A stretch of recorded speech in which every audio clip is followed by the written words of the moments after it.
Okay. Let me just try to do that myself now to see if they're working.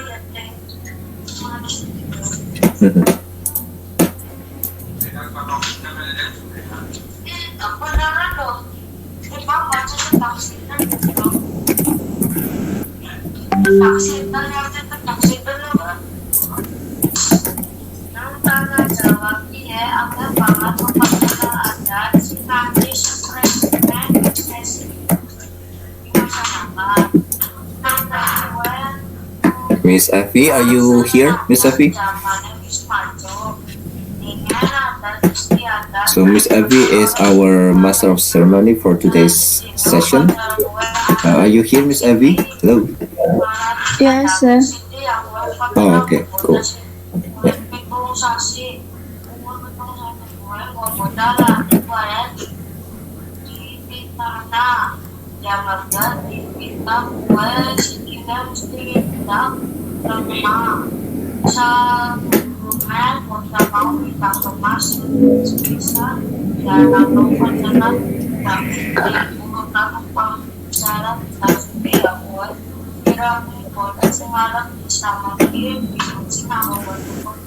Okay, so how is it, Haneen? Can you share your screen? No. It says that there is privacy setting on my computer. It doesn't allow me. Well, you can share them from your end, yeah? Yeah, so let me try it. So entire screen.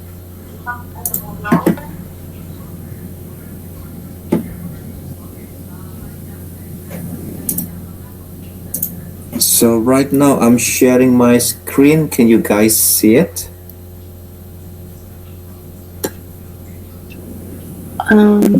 Yeah.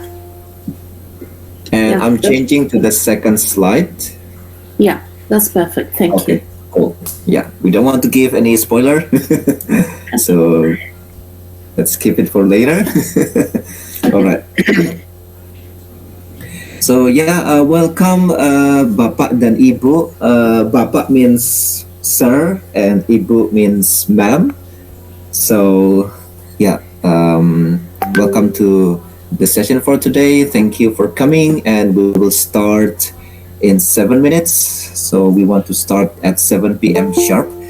It's 7 p.m. now in Indonesia, Haneen and Phyo, and yeah, I think in the UK now it's almost 12 o'clock, which is perfect time to start a webinar because it's not really cold, hopefully, during the noon. Okay. Oh, good. More people are coming.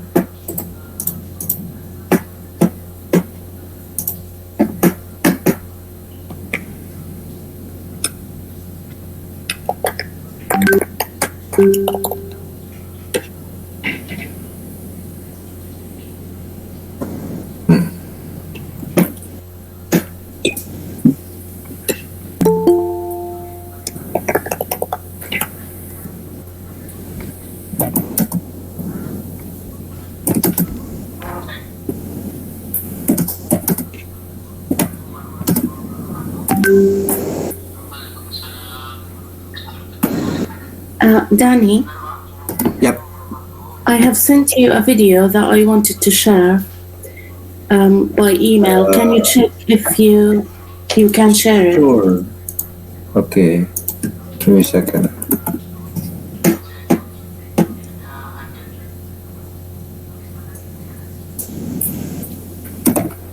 Okay, wait, yeah.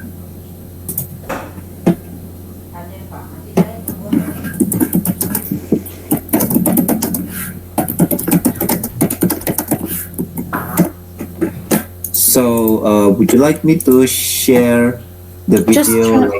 Just try sharing it to see. Oh, okay, sure. I'll tell you when.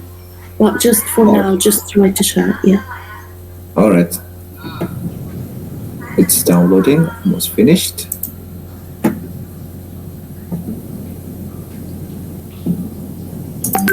Oh, okay.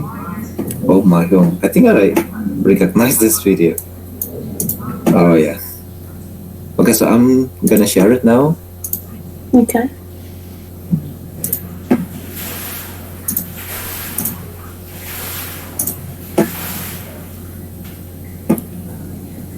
Okay, it takes time.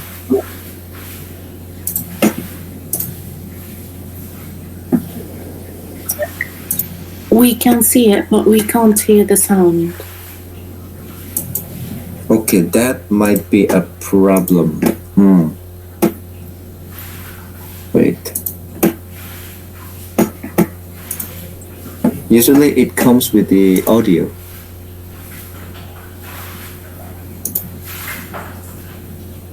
Can you check if the video is audible? Yeah, it is. Okay. Right there. Share audio.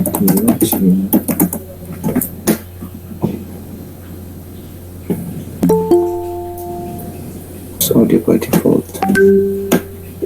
Yeah, it says if I share anything, then by default the audio will be audible. It website notification of sharing. So we should be able to listen to the audio. Or maybe, if I recall correctly, we have this video in Hands Up website, YouTube channel. Yeah, but when we want to use this one because it's the final version. Oh, okay. So you cannot hear any audio? No. I think you have to share the whole screen. What if you share the entire screen? Yeah, I did. That's the, what is it? The option that I chose. Yeah. Still not working. The audio is clear here. No, I panic. Here it says if I share anything, then the audio is shared by default. That's so weird. Coba keluar masuk lagi gitu ya.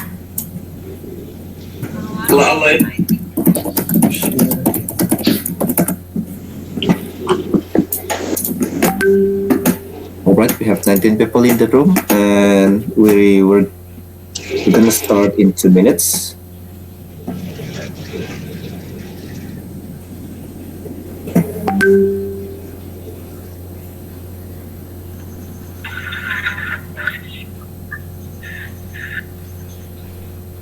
Mas Supri gimana? Mau dimulai tapi insya Allah nanti jam 7 tepat ya kita mulai acaranya. Masih menunggu. I'm trying to share a YouTube video. Let's see if Bapak biar nggak sepi. Ya boleh. we can hear the audio. Okay. Okay. Ada request lagu tuh.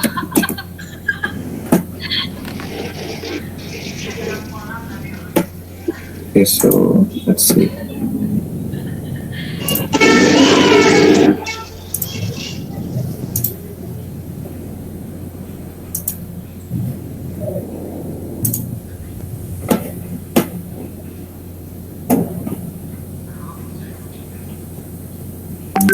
How about this one? Can you hear the audio?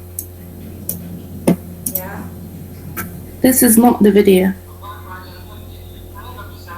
This No, is I mean, can different. you hear the audio? No. Di bawah ada kotak. Di bawah ada kotak. Kemudian di dalam kotak itu ada. So there's no audio, yeah? Yang diklik. Yeah, I think Nothing there's. out. Yeah.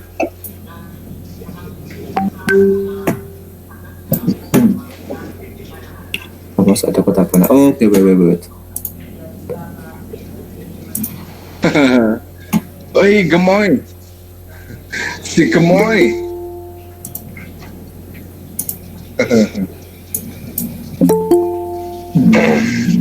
Website notifications. Nih, ading ikan Pak. Ading. Anak kakak. Pas Roy, kamu ini? Tidak apa. Okay, Bapak, Ibu, please mute your microphone, please, if you are talking, and Thank you very much. Yeah, okay. So I think it's already 7 p.m. So Miss Evie, would you please start the session so we don't want to make everybody wait?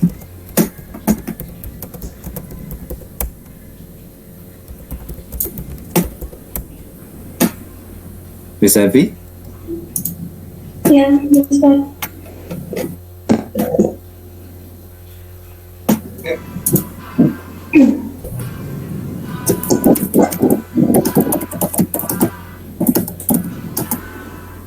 Okay. Sorry. Wait a minute.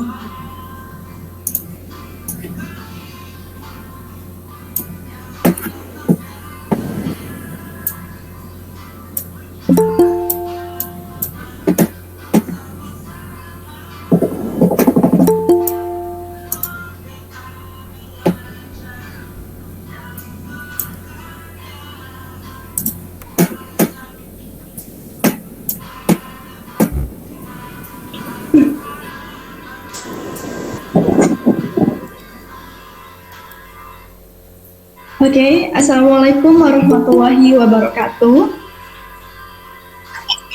Waalaikumsalam. Good evening, everyone. Good evening, Miss. Good evening. Okay, oh my god, I'm so nervous because there are a lot of amazing people here.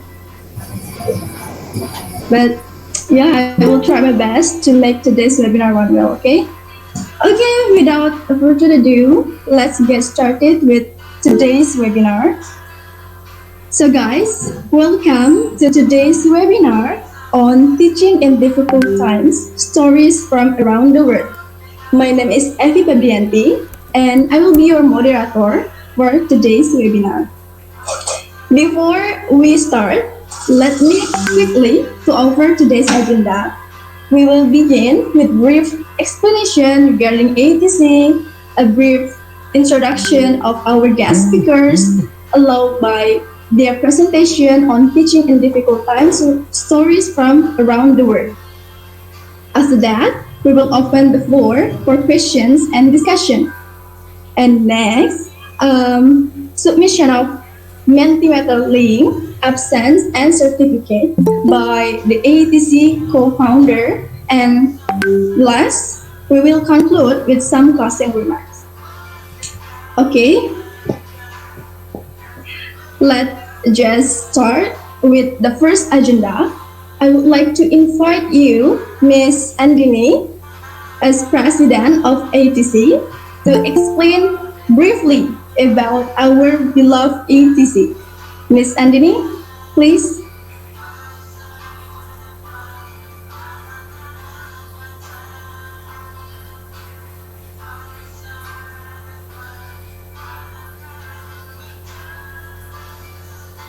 Hello, Ms. Andini.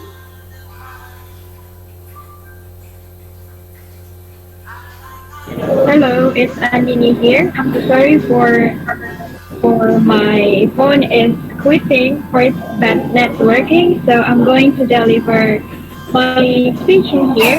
Thank you very much for Miss Epi.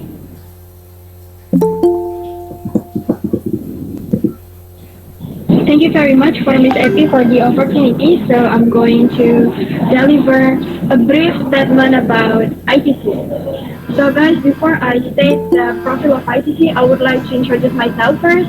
I'm Andini, I'm the president of ITC PALESTINE. Here I would like to introduce you to our beloved home and community, which is Indonesian teaching community. This community actually was found before COVID-19.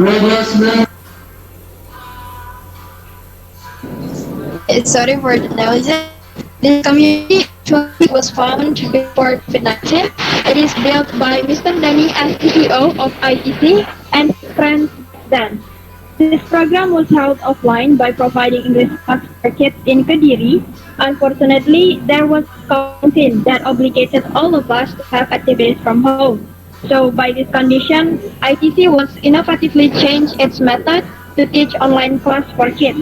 So our focus was teaching online class for kids. who knows, but since then ITC even grow bigger until now because we can invite students from all around Indonesia to study English. Besides that, our motto, which is educate to empower, also works well, that ITC could provide a place and experience for the Indonesian citizen to have a positive impact to education, which is teaching English for kids from anywhere. Besides teaching, ITC also provides the volunteer a guideline to teach, classrooms to introduce them how to construct lesson plan, and also weekly micro teaching to evaluate and improve their teaching skill. By having all of this activity, ITC has been successfully not only educate people about English, but also empowering people to teach even they do not have educational background. For now, for ITC growth, we also have adult class now. The student consists of teachers and people aged above 20 to learn English together. This one's such a good experience for us to contribute to Indonesia education. ITC also have YouTube and Instagram to capture and spread all of the information about ITC. And today, I'm so glad that by having Mr. Phyo and Miss Haneen, we would like to also share our insightful experience in teaching to enrich the teaching knowledge for volunteers and also people around the world. Maybe that's all the deliberation of ITC from me. Thank you very much. I give it back to the moderator. Okay, thank you so much, Miss Andini, for the explanation. Hopefully, with this explanation, you guys can get to know ATC more deeply. Okay, it doesn't need to be too long. Now, let me introduce you to our guest speaker for today. The first speaker is Mr. Phyo. But sorry, Mr. Phyo, because we are in different country and this is the first time I pronounce a name like you, like yours. And so I want to ask you, how do you pronounce your name, sir? Yeah, yes, you're right, Miss Evie. Yeah, it's Phyo. You can tell. You can call me Phyo. Yeah. For your full name? Yeah, it's Phyo Wai Tun. Phyo Wai Tun. Yeah. Is it right? Yes, that's that's okay. right. Yeah. Okay, thank you, Mr. So, guys, Mr. Phyo Wai Tun is an English language teacher from Myanmar who recently earned an MA in TESOL from the University of Warwick. Passionate about decentering ELP, he focuses on empowering teachers through bottom-up approaches in teacher education and development. His specialization lies in supporting teachers facing challenging circumstances. Yeah, that's short profile about Mr. Phyo, guys. Yeah, how amazing he is, right? You are so amazing, Mr. Okay, without further ado, I will hand it over to Mr. Phyo for his presentation. So, Mr. Phyo, please. Thank you for your great introduction, Miss Evie. Hi, everyone. Many thanks to the ITC, firstly, for inviting me to this webinar. So let me share my screen for today's presentation.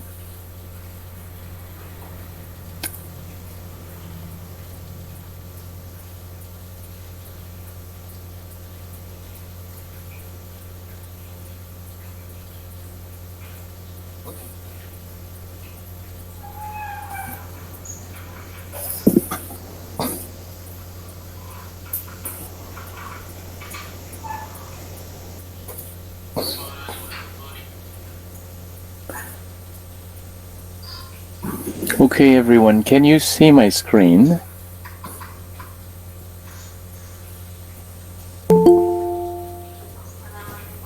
Yeah, we can. Okay, thank you.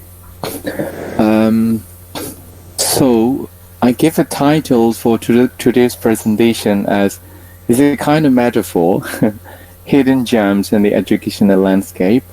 So let's see what does it mean. So in my presentations today, there will be six main sections in my presentation today. I usually start with why I choose this topic, why we need to focus on this topic, and then what does it means and how we can do it. And for today's presentation, I combine my personal opinions and experiences as well as the recent findings from my research. So there will also be sharing some of the findings from my research, and then I will conclude my today's presentation. And we will have some time for the question and answer, but I think we also have a discussion session. So if you have any questions, you can think of questions, and then we can discuss in the discussion sessions according to the agenda. So in today's presentation, there might be some communication with me and you all. So you might need to type in the chat quite often. So please be ready to engage with today's presentation.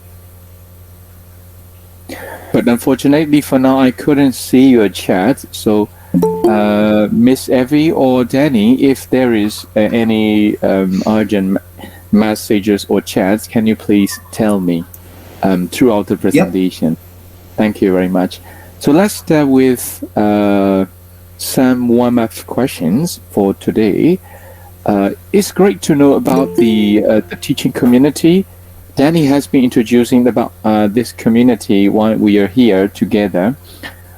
So I want to know more about you.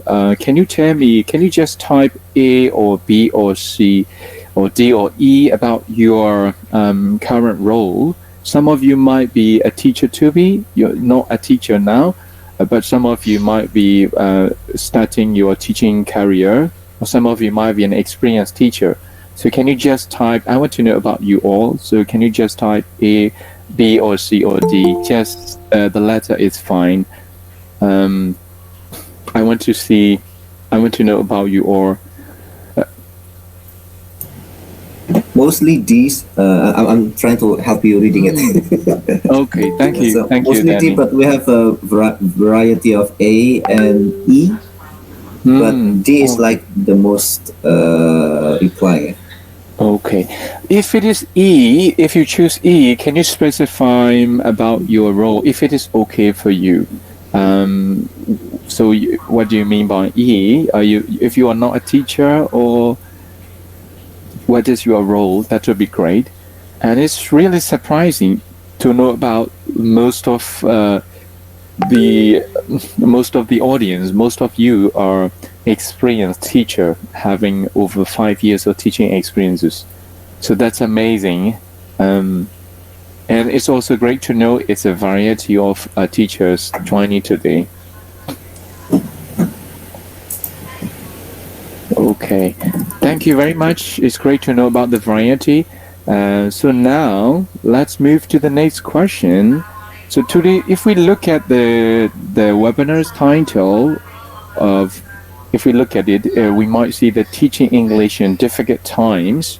So when we say difficult times, I believe we might have our own challenges or difficulties. So can you share, do you have any challenges or difficulties with teaching when you teach in your own context, in your school, in your college? What are the challenges you have? It might be an online teaching or teaching physically. So can you just type the challenges you have? For example, it might be classroom management, or it might be, if you're teaching online, it might be a connection problem. What kind of challenges do you have? Feel free to type in the chat again.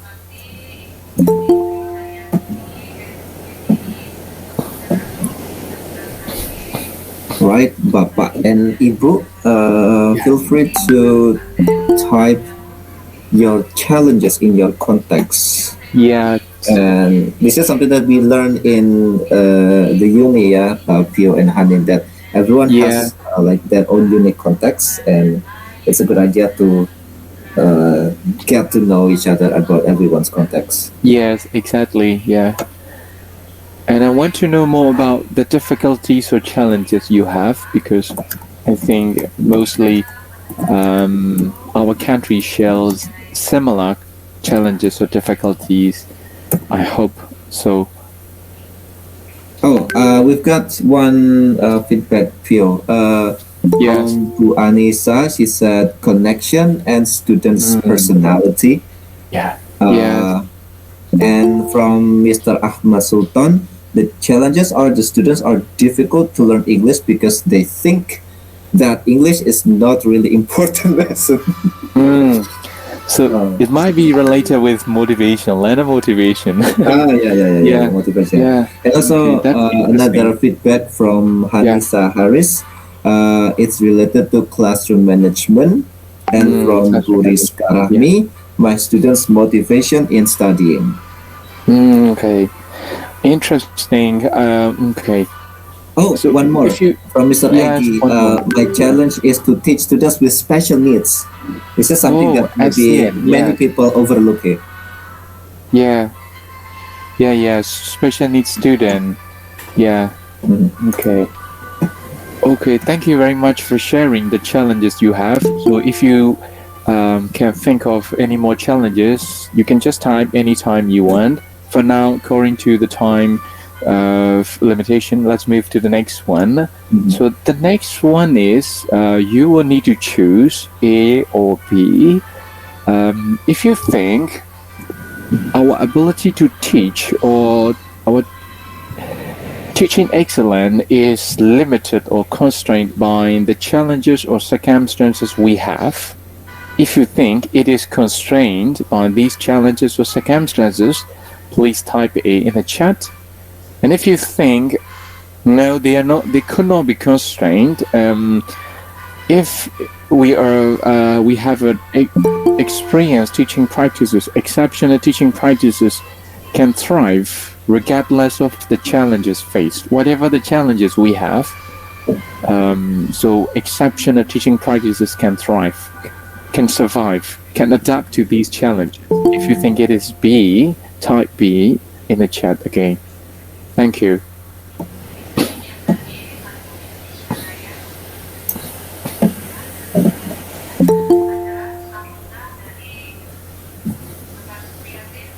Alright, Bapak dan Ibu, you can type and let's see what you think about this issue. Okay.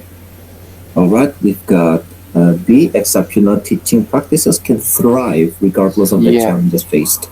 Okay, we have B and then okay, let's see. Okay, so 3 answers B and nobody has answered A yet.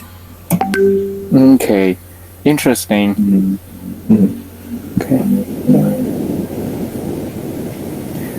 Don't be shy, if you think it's A, it's okay that we have differences. I mean, I think, you know, that as a fellow Southeast Asian, I think being straightforward is, you know, like sometimes seems impolite. And we're not supposed to do that. Okay. Thank you very much for sharing, everyone, again. We will come back to this at the end of today's presentation. So for now, let's start with the first part. Why I say finding or looking for unveiling hidden gems. So look at Indiana Jones here, looking for the hidden gems. So here, why? My context is about the online teaching. I would like to focus on more about online English teaching in difficult circumstances. That is unique to my country and also my dissertation. So I want to focus on that. So as we all know, since COVID-19 outbreak, so we have to rely on online teaching. Almost all the countries have to stop physical classrooms and we have to move to online teaching. But after the pandemic, some of the countries, so they could resume their physical classes, and online teaching, that doesn't matter for them anymore. But for most countries, Like, for example, because of the natural disaster, like an earthquake happens in Turkey, or like a political crisis, like in my own country. So we still have to rely on online education because physical classrooms are in danger, and we have to close physical classrooms. Schools are not safe anymore because of the civil war happening. So we have to rely on online teaching. We still have to rely on online teaching. And I learned about this teaching community that most of your classroom are also online teaching. So I hope it relates a little bit. So for us, for my country, we have to rely on online teaching. But for the basic needs of online teaching is the internet connection. But we have challenges like poor internet connection, limited resources, and inadequate teacher training. So we have a lot of challenges faced by online teachers. But despite these challenges, I hear success stories of teachers by adapting to these challenges, and they develop effective teaching practices suitable and appropriate for their specific context. That's why I believe that there are actually hidden gems despite these challenges. Why most studies or most people tend to say why we have challenging and difficult circumstances. So there cannot be like exceptional teaching, but I believe there are. So that's why I explored these exceptional practices. And I believe that these will be beneficial to teachers and educators in similar contexts. And these contexts I refer to as difficult circumstances, which is also the similar topic of today's webinar. So the term difficult circumstances has actually been using for many years in the literature. So they refer the term as teaching in difficult circumstances. Some people say teaching in low resource contexts, teaching in low income or developing countries like my own country. So to be able to consider as teaching in difficult circumstances, if our classroom is a large classroom which involves over 14 learners, maybe more than that, 16 learners, and it is lack of basic resources, like they just only got blackboard and chalk and they don't have any extra teaching aids, or maybe the learners there, they are not ready, actually not ready, they just pass one grade after another, that's ready for the next class. Or maybe the teachers, they are just very busy, they have heavy workload, and they don't have time for training, and they don't receive any support. So if they have these kind of situations, they refer the term as teaching in difficult circumstances in the literature. But here, for my own study and for my own country, I want to refer back to online teaching. So for online teaching, I say difficult circumstances because the internet connection is unstable in my country, and some of the areas don't get access to the internet connection because it has been cut down by the military, and the electricity is unreliable because we got only 4 hours per day electricity. Why online teaching is the most important and crucial education opportunity for most students in the country, but we don't have stable internet connection and electricity, and most of the online platforms and resources are limited. For example, we're not allowed to use Facebook, Twitter, and Instagram, social medias. So previously we used these social media platform to connect with students and to connect with other teachers, but we're no longer allowed to use. And then so we have to choose online teaching, but we are not ready for online teaching. But we don't have teacher training and support programs. So when I hear about this teaching community, I'm really glad to know that they are doing a lot for the teachers in Indonesia. It's an amazing. So that's the problems we have, and I always say that there's a difficult circumstances for online teaching. And how do we solve this problem? So far, for the first problem of internet connection and the higher price internet field, what we do is we do blended online teaching. It involves sending recorded videos so the students can watch these videos at the they can get access to the internet. And plus, we have one live session per week. So when students have questions or to discuss, so that we can meet face to face once a week. For unreliable electricity, there is nothing much we can do. So if they can afford, they buy solar panel and they use power bank. But most students, I always find most students, they have to use candlelight to while they are teaching and the electricity was cut off. They use candlelight to continue to learn.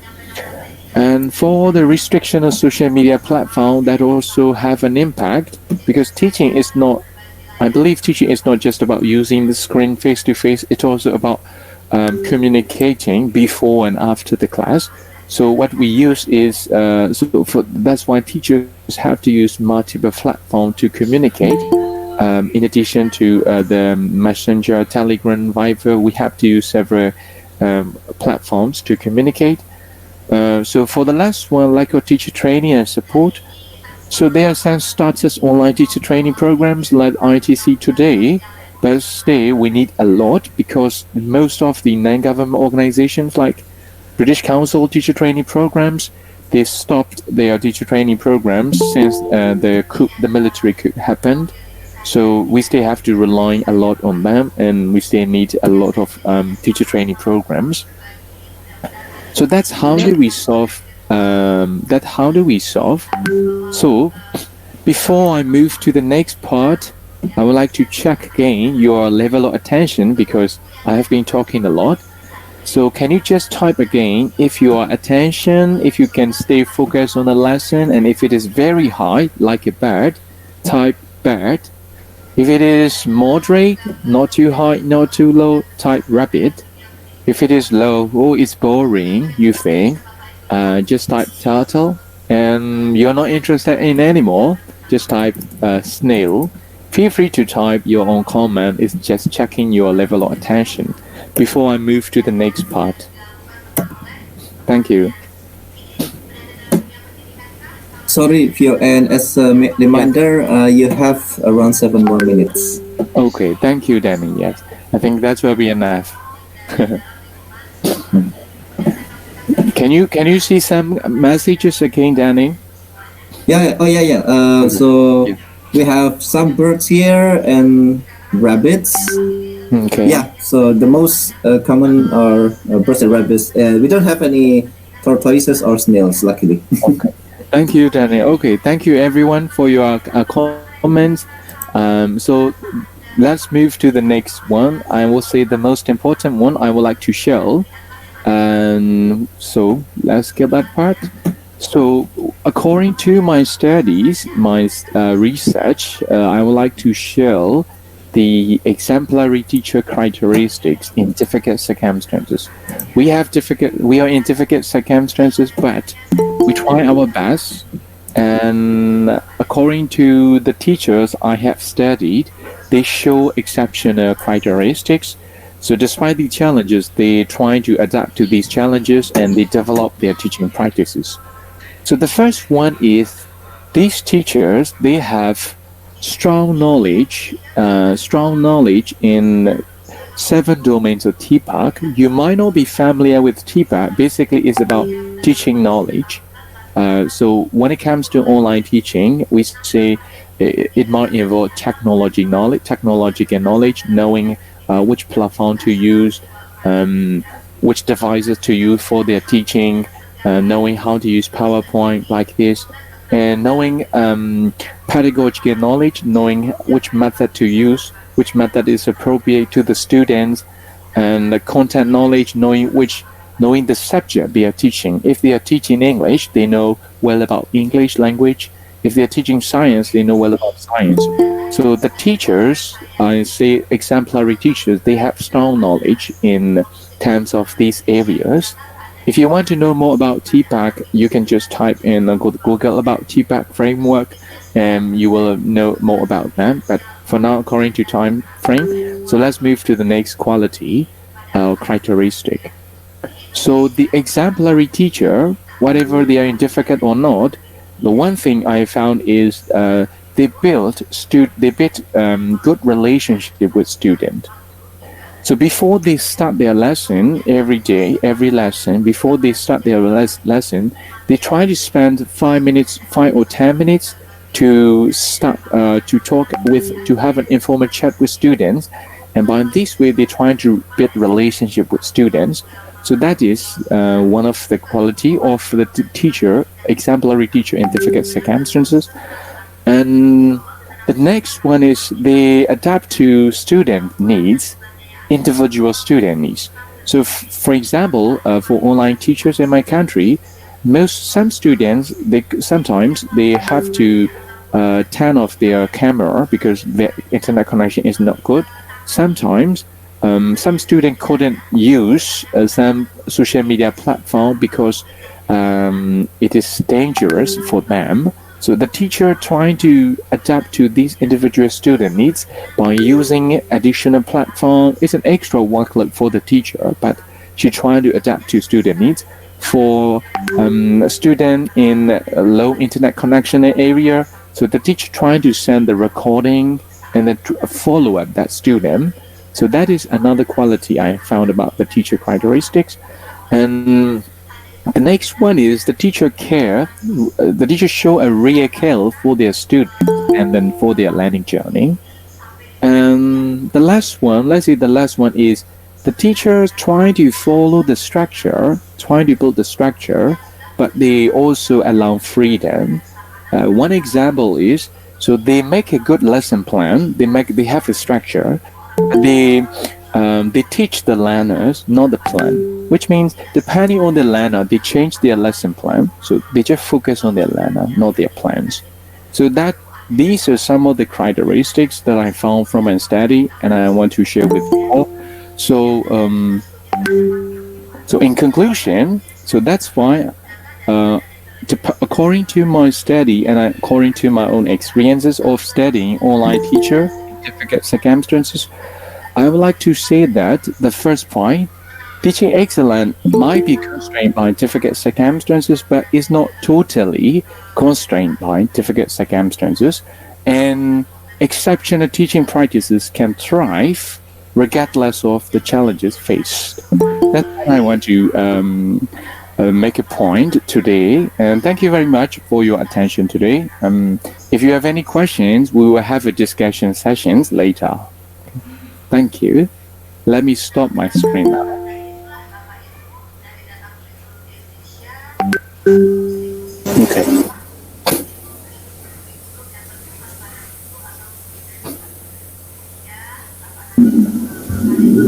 Thank you. Danny, so we have a discussion session, right? Yes. Yes, after the second speaker. Thank you. Thank you. Okay, thank you so much, Mr. Phyo, for that informative presentation. I think you guys must have asked Mr. Phyo a lot of questions, right? But before that, let's first listen to our second speaker, who will also discuss her teaching experience. And let's welcome Miss Haneen. Hello, Miss Haneen. Hello, Miss Evie. Nice to be here. Yeah. Thank you. Oh yeah, Miss. Sorry. Is it correct to pronounce your name Miss Haneen? Yeah, perfect. Thank you. Okay. Okay. By the way, Miss Haneen, you look gorgeous today. Oh, thank you. Thanks. Really kind. Okay. Okay, I will tell you guys a little about Miss Haneen. So, her name is Haneen Jadallah. She is from Gaza, Palestine. She is an English language teacher, a teacher trainer, and remote theater specialist. She has a special interest and expertise in drama and language learning and intercultural remote theater. She has developed her own framework for students to create their own plays and to perform them remotely to the outer world. She is passionate about connecting young people in Palestine with their peers around the world through intercultural links up and remote theater. She has an MA degree in drama and English language teaching at the University of Warwick. So, yeah, please welcome Miss Haneen. Thank you very much for your introduction, Miss Evie, and thanks, Danny, for the invitation. And I would like to extend my thanks to the team for organizing such sharing rich session. So first of all, I am from Gaza, Palestine, and this is an extremely challenging environment to teach in. So I have taught in Gaza for 9 years before I came to the UK to do my master's in drama and English language teaching from the University of Warwick. And today I would like to shed the light on innovative approaches that came out of the crisis in Gaza. Danny, I wonder if you could share the slides now. Sure. So let me. Oops, sorry.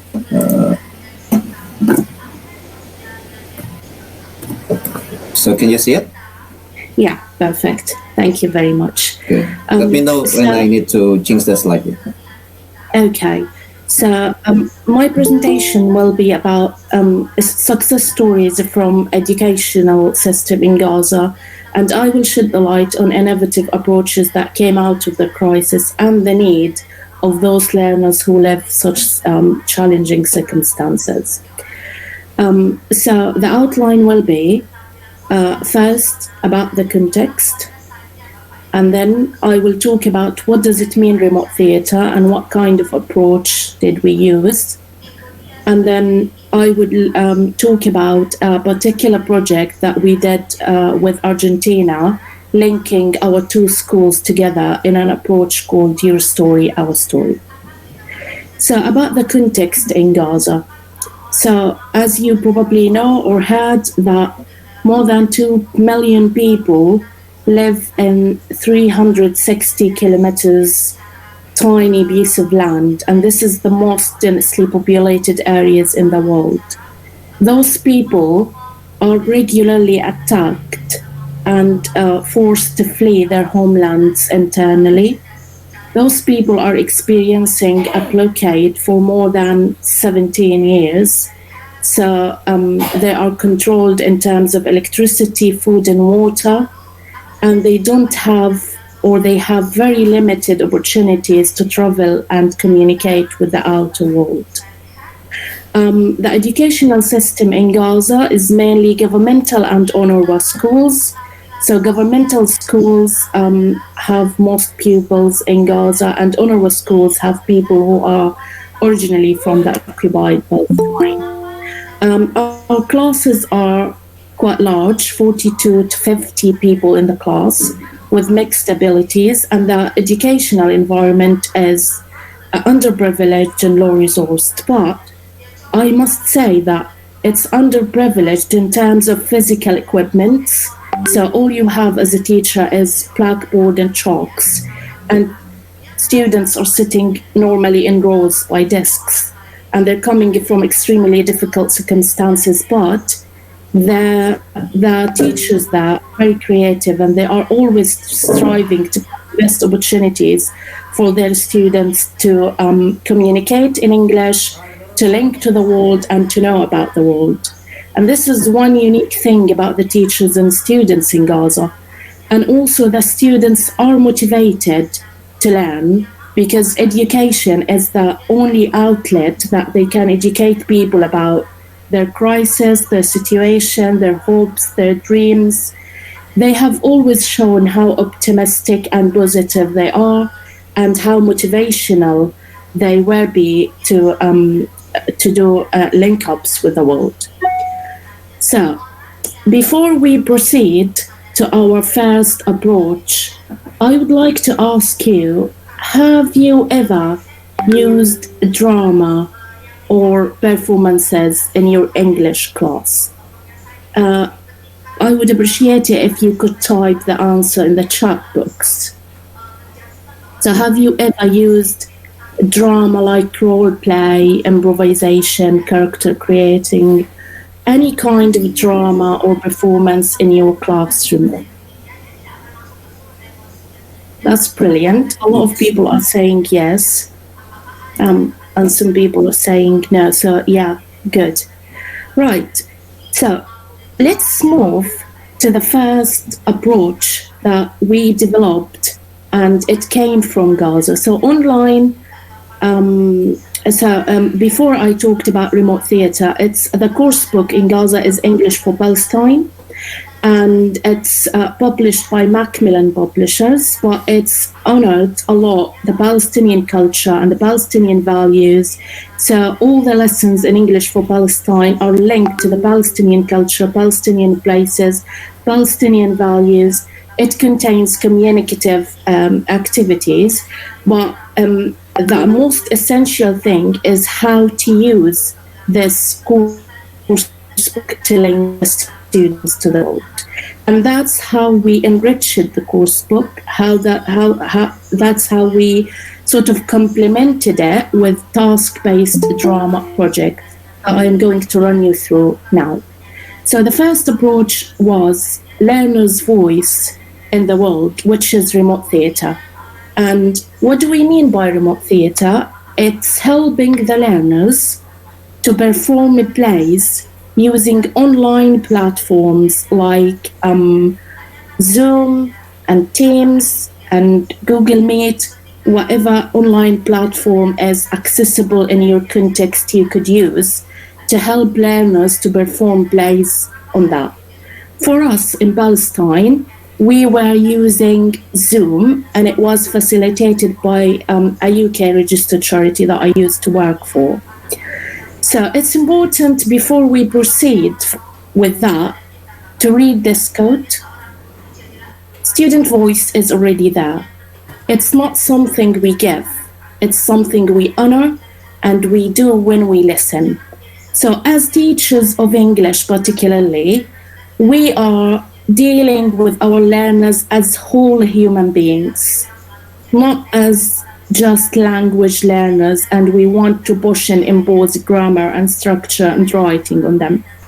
We're treating them as people who want to share stories, who have backgrounds, and in a context like Gaza, there are a lot to talk about. There are a lot of stories that they wanted to share with the world, and there is a lot of tendency that they wanted to link based on the fact that they can't travel. They have very limited opportunity to be in contact with the world.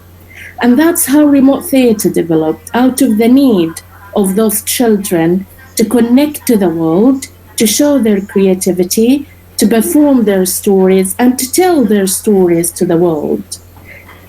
Remote theatre is performing a play basically on Zoom. We chose Zoom because Zoom is accessible and it's adaptable to the weak internet connection in such context.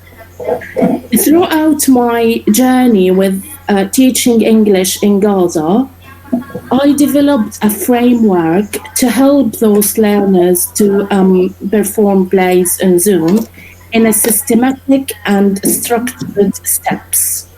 And you can take this framework as it is and use it. You can adapt it, you can add to it, or you can remove some steps from it. Can we move on, Danny? Sure. So the first step is the teacher sets up a drama club or a drama-based project. So imagine that you're teaching a course book. So you don't want to have extracurricular project. You want to base it on your course book. So you say, okay, for this term, we've got a drama-based project, and you have to use whatever structure, whatever grammar, whatever new vocabulary you learned during that term, all the way through to produce a play. And it starts with a story. So the teacher sets the project, drama-based, at their schools, and then it connects them to a volunteer. Like, say that they wanted to connect to another school in another country. Can we move on? The teacher asks each learner to write a story in English. It could be as simple as a personal story. It could be about anything they wanted to share about their context, a dream they wanted to achieve, some hopes, interests. And then they came to the class the next day with their stories in English. Of course, we give them the space to do that. And then when they came back, the teacher divides them into groups and asks them to share their stories with the whole group. Next. After that, this story, after sharing the story with the whole group, they have to agree to choose one of the stories to convert this into a play to be performed with their peers on Zoom to another class in another country, or to another teacher in another country, or another volunteer, or somebody who wants to give them feedback. So as a teacher, you model a script and the students convert their stories into plays. So the story is a narrative, and then the play have to have characters, roles, stage directions, and then the teacher asks them, after they work together in a group, very rich language learning environment, very rich language learning context, because they work together, they discuss the characters, they choose their characters, they choose the stage directions. It always works, but it needs a lot of patience from the teacher and a lot of support for the first time. And then the teacher collects the scripts from the groups and edits, reformulates them in terms of language, punctuation, grammar, structure, to make it more comprehensive in terms of English language. And then the teacher in the next class provides the after version of the script, so the version in which the teacher edits, and then asks the groups to get back together and try to remember, do a memory challenge, remember how this script has developed, what kind of structures have been changed by the teacher, what kind of vocabulary have been replaced. And after the groups are given the chance to share with each other and with the class the changes, the teacher handed back the before script with the very first version of the students' work. And then they will be able to have a look and see if they've got it right. Look at the discussion that's going to happen in English when they discuss the differences between their two versions before and after. And they're given the chance to have a more comprehensive language script than the one they created, with honoring their very first draft. After that, rehearsing and practicing the script. So students get together, I come back to them, I go around the groups, the students rehearse their plays and start to put their emotions in the lines and get ready to perform the play on Zoom to another audience somewhere else in the world. Then when they're ready, they have a lot of practice with me and with their classmates. And then when this is a picture of them in the playground, starting to rehearse and put their emotions in the lines and practice before a session with a playwright in the UK, Peter Oswald, who was working with me on that project. Then, next, Danny. Then the girls are given the chance to perform that play that they have created to Beta, and then Beta is going to give them feedback. The feedback was sent to me as their teacher as a written feedback, but also given to them verbally, and they will go back to their groups and refine their performances. Next. So, of course, the play is published and a video recording is available. And these are the summary of the steps that I talked about during that presentation, that you can always look back to and see how you can use this, how you can refine it, how you can work on that in your own classroom and your own level and your own circumstances. Next. So that was remote theatre. And the question, why? Why do we link people and help them to perform plays to the outer world? Well, first of all, because of the need of those children to connect to the world because of their circumstances, to enable them to write their own stories and reflects the cathartic nature of writing, because when they use English, they will be less emotional about the difficult circumstances because there is a space and a barrier between them and the language. And this could be therapeutic to them. They could heal through telling their stories and performing them to the world, to know that somebody out there in the world cares about them. To emphasize the concept of creating rather than consuming. And also it's an invitation to people from diverse contexts to re-perform these stories. And this is an example of a workshop that I call it at Warwick University last year. So can we move on, Danny? Where groups of drama students, do you remember that, Danny? You were involved in that. That was my idea. Learners plays in diverse contexts. So scripts of plays that were created by young people in Palestine were provided and submitted to groups in the room, in the drama department and the TESOL. And they were working together and they performed those plays back to their original author in Gaza. And the author in Gaza, which were students of mine and my colleagues, they were able to provide you with constructive feedback. Is that right, Danny? Do you remember that? They were able to tell them, oh, you could do that differently. You could use that background. You could put more emotions in that line. So they were very good at giving constructive feedback. I will talk very quickly about intercultural remote theatre. So intercultural remote theatre is basically connecting two groups of young learners in two different countries and help them to perform a play together.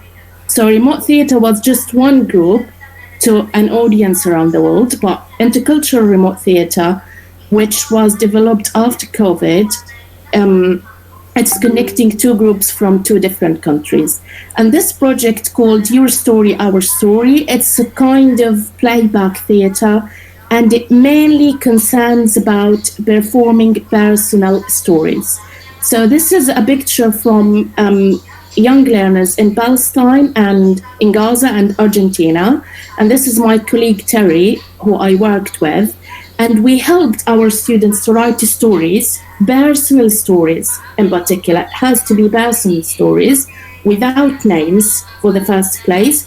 We swapped the stories. So Argentinian students were performing Palestinian personal stories, and Palestinian students were performing Argentinian personal stories. And this is a chance to enhance their intercultural understanding, how they could reflect their identities and their personal stories, but how they could also approach each other's cultures in performing each other's stories, because the Argentinian students are not performing their own, they're performing the personal stories coming from Gaza, and the opposite is true. Next. Next, Danny, just keep going until I talked about this. And I talked about this. Yeah, I talked about this as well, Danny. Yes, so this is so how much time have I got? I'm pretty sure. Yeah, 5 more minutes. Okay, so I would like to play this snippet from the discussion that took place between the kids in Argentina and Gaza after they performed the Argentinian story. Can you click on the video in the slides if it's working, Danny? Oh, no sound. It's fine. I can talk about it. I was asking them how different or similar is this story when it happened to you than seeing it performed by another people who are coming from a completely different culture. And the girl was talking about that she felt nervous when the taxi driver was talking to her in the taxi, but the Argentinian children performed it in a very funny way. So they added a different emotion than she felt. And then they were talking about how drivers in different countries behave and how much power have they got to talk to passengers. So, for example, drivers in Gaza, again, talking about the drivers in Gaza that they have the chance, they are allowed to talk to passengers. And the Argentina were saying, no, they're not allowed. So this is a point where they could find how similar or different their contexts are through performing each other's personal stories. So that's for me for today. And I am happy to answer all your questions. And if you would like to get in touch, I am going to run a training for intercultural remote theatre because this is my area and that what my master was about. And this is my email. Feel free to contact me and I am ready to provide materials and support and guidance as I can. Thanks very much for listening and for having me. I will hand over to Evie now.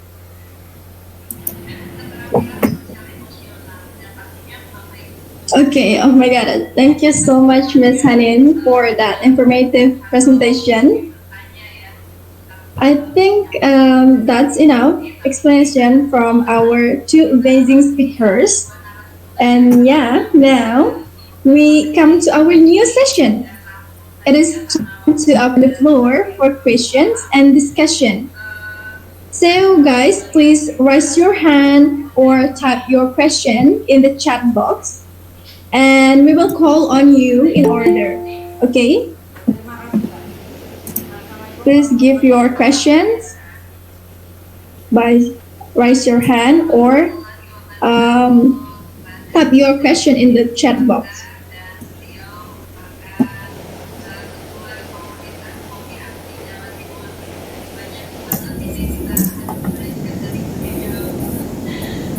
Okay, anyone, feel free to raise your hands and or type your questions here. We would like to connect you. This is, I believe, is a rare opportunity to invite two honorable speakers today. Phyo from Myanmar and Haneen from Palestine. So if you have concerns or ideas or maybe any other questions related to the speak, or anything related to English teaching or education in general, even that topic, feel free to ask those questions.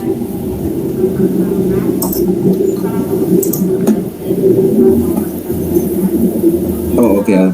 We've got some people raising their hands here. Wait, let me scroll. Okay, so we have first Miss Alifa and then Miss Adna, and after that Mr. Nopri. Sorry, okay, Mr. Noprifal. Okay, so Miss Abby, would you like to take it over? So maybe start from Miss Miss Alifa.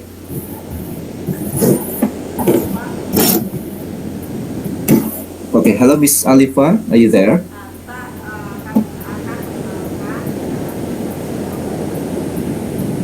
Miss Alifa, you're raising your hand. Would you speak up, open your microphone, just in case you forgot it?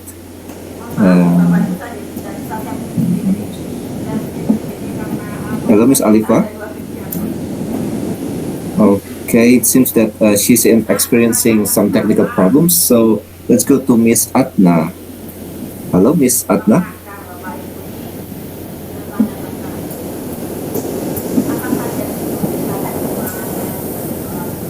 Miss Adna, can you please open your microphone?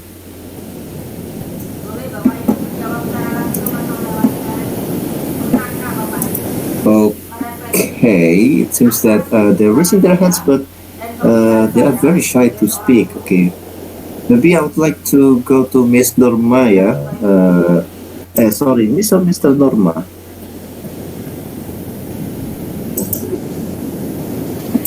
Can you please unmute? Okay, hi. Okay, I can hear you. Can you hear me? Yeah, sure. Okay, go ahead, Mr. Norma. Okay, well, thank you so much for this great opportunity for me to talk. Well, with whom that I have to ask here? With Miss Haneen or Phyo? Up to you. Who do you want to ask? Because we have two different contexts here. Miss Haneen with her drama expertise and Mr. Phyo with his teacher training and other circumstances.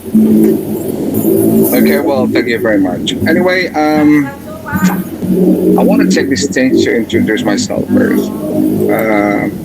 I'm an English teacher actually in one of the oldest provinces in Indonesia, in Central Kalimantan, if you know that place. It's very, very deep inside the jungle, we can say that.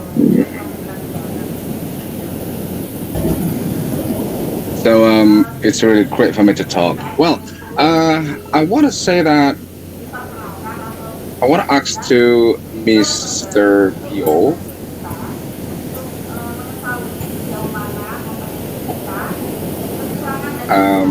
about his experience in online teaching. Actually, what do they need for a student in online teaching here? Because actually there are 5 skills of teaching. 5 skills in English, just like reading, listening, speaking, like that. Which one is needed almost for them? Okay, Mr. Luma. So, anything else? Do you got one pen here? Yeah. So your question is, among the 4 skills of English language, which one is the most needed in online teaching? Is that your question? Yes, of course it's okay. All right, thank you. So that's the first question, and the second question. Okay, let me read some comments in the chat. Oh, do you want to ask the second question for Miss Haneen? Yeah, for Miss Haneen, Miss or Mrs. I don't know exactly.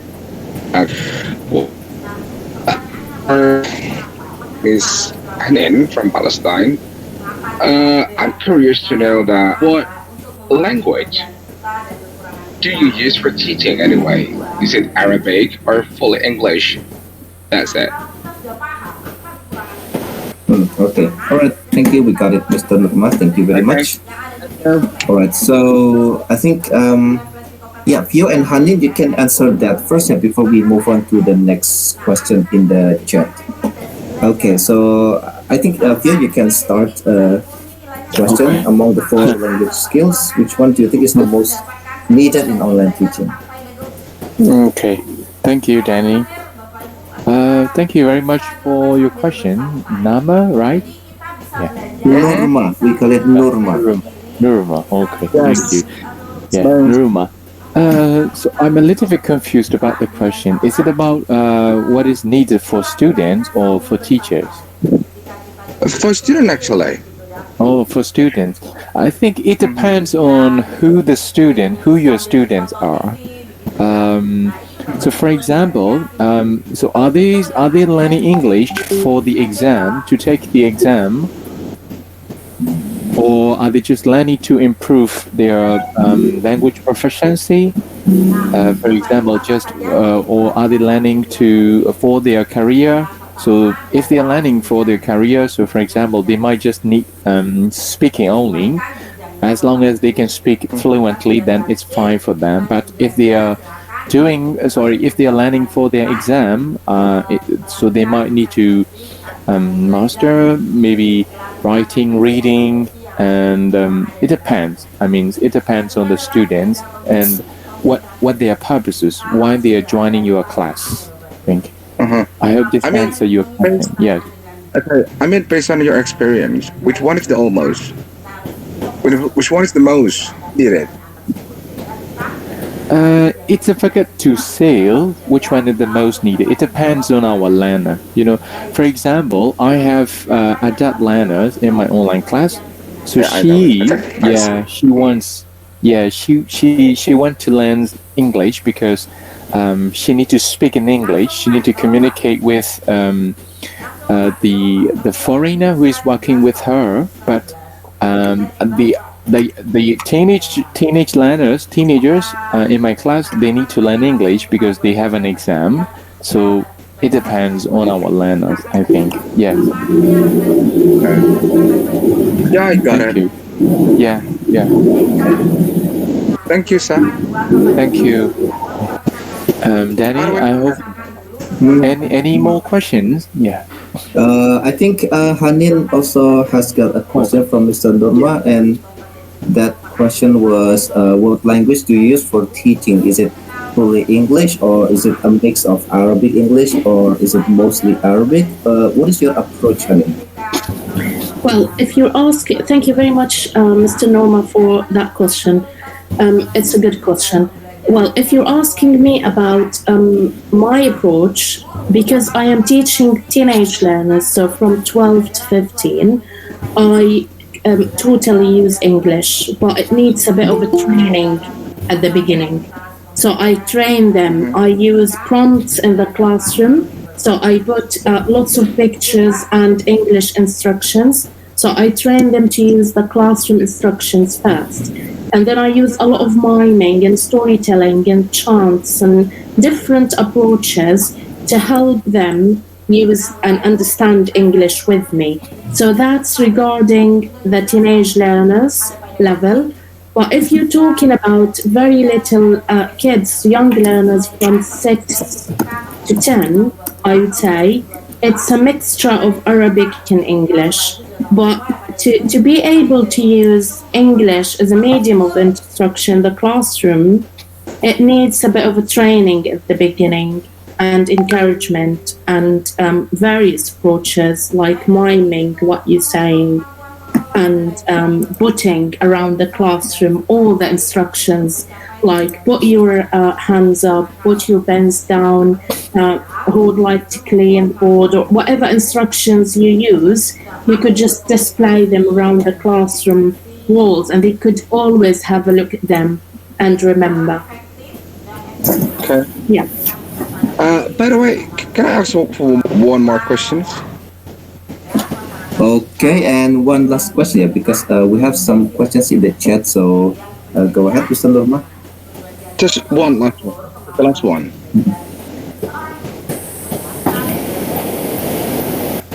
Okay, for Ms. Haneen, in what age your students are able to take your full English instruction? Well, as I said, because every year I used to teach a different age. So sometimes I teach 13-year-old, sometimes 14. And if I understood your question, you're asking about in which year they are able to understand me talking in English. Well, yeah, they were able to understand. They were 13 and 14 and 15, and they were able to because I trained them, you know. That's different. It's a huge difference. From your I think Mr. Norma is referring to the fact that in Indonesia, because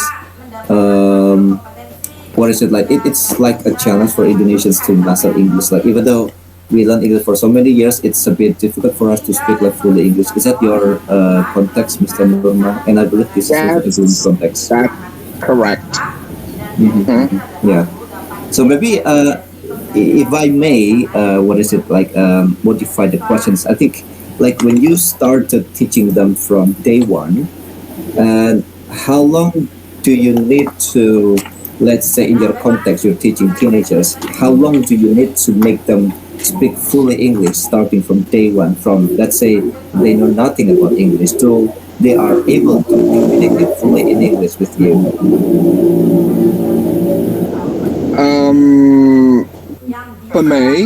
For myself, I think if it's about 5 or 6 years. Yeah, I was actually referring to Haneen, so maybe we can use this as a reference. So, how is it, Haneen, like in your context, like how long did you need to take to make them speak fully in English, like from day one until what they are at their level right now? I think it pretty much depends on the learners themselves, but I would say in term 2, so after 3 months of training and speaking and doing activities and several things, they usually would be able to speak and understand fully in English after 2 to 3 months. Oh, that's a really short time for that. Yeah, maybe we need a new. It could take years, but the most. Sorry, Danny. Perhaps I consider that the difference here is the internet. Yeah, so maybe I think that's quite shocking. Yeah, knowing that you just need like from 0 to very capable learners. Like you need 2 until 3 months. So I was thinking about like doing like a new session to discuss that. I think there are so many teachers who would like to know your approach and how to do that. Okay. By the way, thank you very much, Mr. Numar, for that interesting insights. Now, allow me to move on to the chat here. Well, I could see that you have answered that, but could you please elaborate on that, Haneen? So the question is from Miss Siti Noraini. What about you? Maybe the question is like, how do you solve the problem with children's who have, who are tired or who have bad mood? How do we improve their motivation? Something like that? Yeah. So could you please elaborate? Yeah, because if you're dealing with a lot of students in a large class, so of course you can't do one-to-one tutorial with the students to let them talk about their feelings and their targets and their outcomes of the course and everything. So what you can do, you can encourage everybody to use a diary that they can write their emotions, feelings about their days, anything they want, either in their own language or in English, and they would be able to release these feelings. And then in the English language class, it's our responsibility to provide that engaging environment that would distract them from the negative feelings. And for me, it's all in drama and theatre, for me. So some people might use games, some people might use music, some people might use communicative approaches. So it really depends on what your approach as a teacher. But about the negative feelings, the really hard circumstances, you can always, as I said in the presentation, deal with the learner as a whole human being. And one approach that my friends and colleagues from the UK, David Heathfield and his wife, Tammy, they were using with their learners something called Learner Diary. A very good approach, but I tried it out with my ESOL learners at the moment, where they can write down in their diaries, so what key vocabulary have they learned, what structures, expressions, new things that they have learned like during the week. And then they can draw an emotion to that. You can add to that something about their daily life routine or stories that they wanted to share, and you can have a look and sign them at some point when you have some free time, and then the students would feel included. But if you would like to implement some drama activities, and you're asking about that, how to create engaging in drama activities environment. So I just put my email in the chat box. You can just feel free to contact me, and I would be able to provide some guidance and support in that. I hope I answered your question. Thank you. Yeah, and I think that sounds like a great, idea. So learners' diary, and the fact that they can draw anything, put some colors. I think that makes it interesting, because mostly notebooks are boring. Sorry to say this, but this is just based on my experience. When I was a student, like when I just wrote and wrote without adding any pictures, that's gonna be boring. Unfortunately, some teachers, like when I was a student, when they put some drawings in their book, the teachers might have negative attitude towards that, and well, that's so sad. I think when they can, express themselves, they can release the tension, and I think they will be much more interested in reading the notes. Anyway, so here we have a question from Miss Tia Rahmania, and this is to Phyo and Haneen, or Haneen, sorry. So do you have any tips for teachers to not feel bored teaching the same thing over and over again? This happened to me sometimes. I don't really enjoy teaching as much. So Phyo, do you have any tips for that? Oh, okay. That's a great question. If we have to teach the same class, the same lesson for a long time, we might feel bored. But at least, what we can do is, I think, to engage in the community like this, for example, teaching community, or if you don't want to involve in teaching community, you can just talk to your colleague or your friend working together. And for this, we have we have a framework called cooperative development, which is also another session. I have been also sharing about cooperative development too. So if you are involved and if you are engaged in doing for your professional development and you learn something new, or you found some problems of your students are interesting, so it means you're interested in. So let's say when you learn something new, so you want to try it out with your students. For example, today Haneen shared about writing diary for their students. So you learn this, and so you're teaching them the same content, but you can try different approach like you have learned today. So overall, I mean, as long as you are engaging, you are participating in professional development, then you will learn something new and you can try it out with your student. Then it will be, hopefully, you will not get bored anymore. Yeah, thank you. Can I add something to that, Phyo? Yeah, of course. Yes. Yeah, I mean, yeah. I would say it changed the way you deliver the material in each class, and that will help you not to feel bored.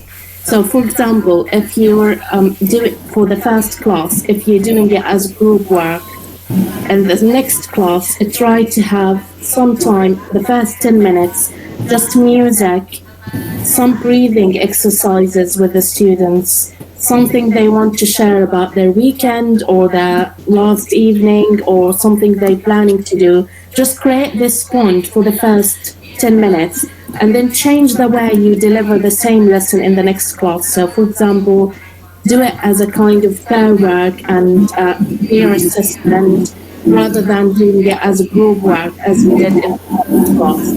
Add some music in the gaps, help them to do some activities or do it in a kind of game or a quiz or a competition. So just change the way you deliver the material.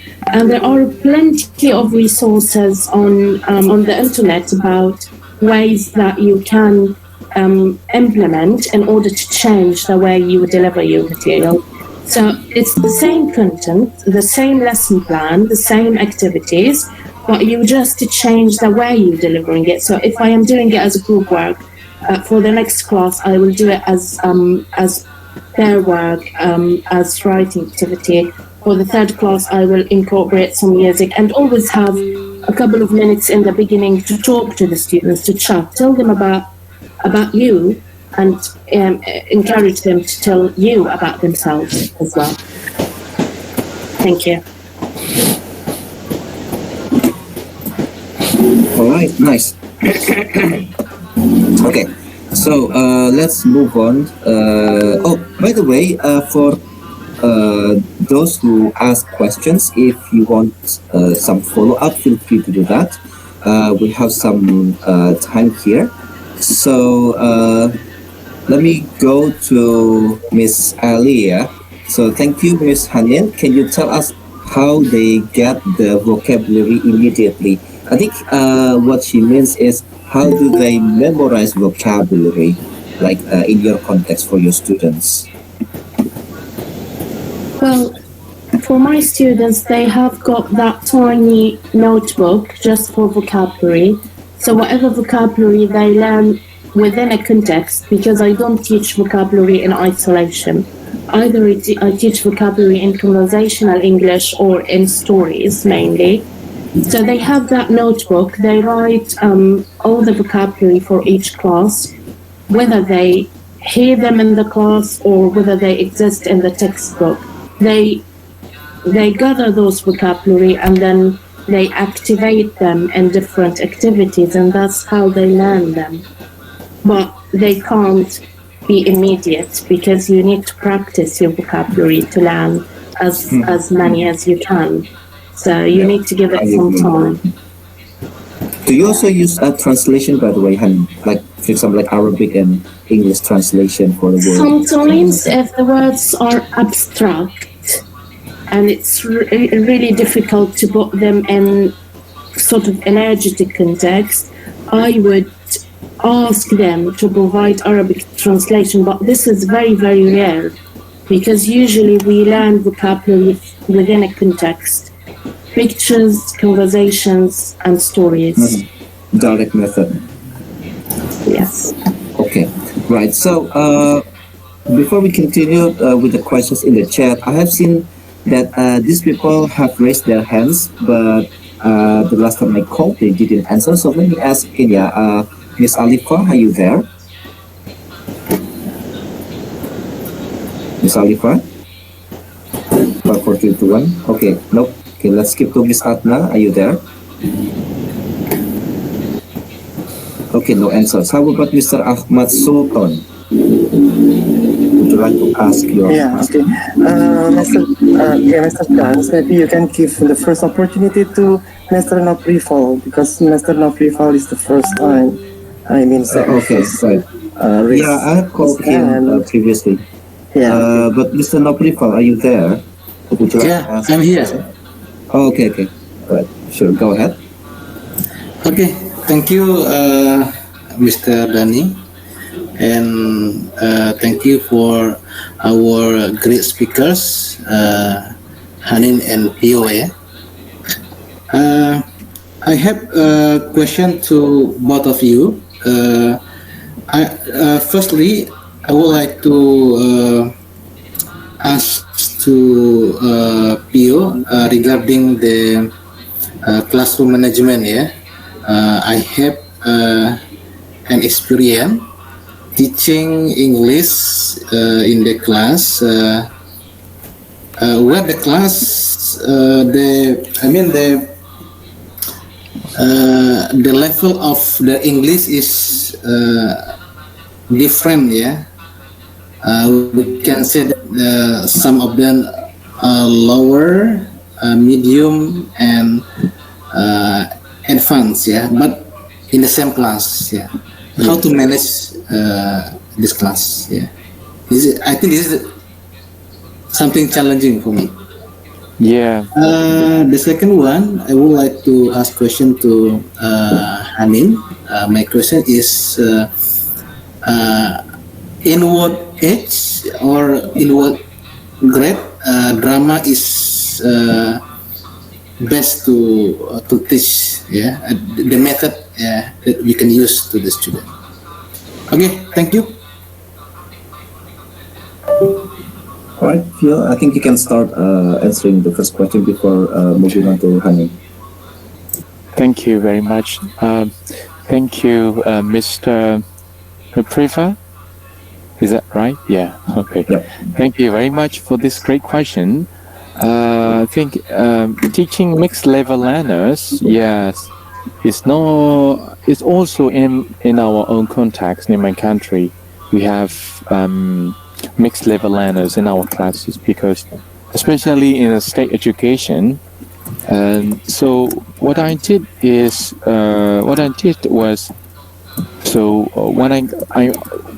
to make a group of them to do group activity. So when they do group activity, so they have to take different roles. For example, if the learner who is very good at speaking, so who is very fluent, so he might be leading that group. But we also need to make other learners, low-level learners, to involve. So we might give them other tasks to do instead of leaving them out because they couldn't speak very well. So what we can do, one of the activity we can do is when they assign group, we might assign them different roles. So if they take different roles, depending on their levels and proficiency, so all of them will get involved. That is at least the easier ways, I think, the easier ways to do.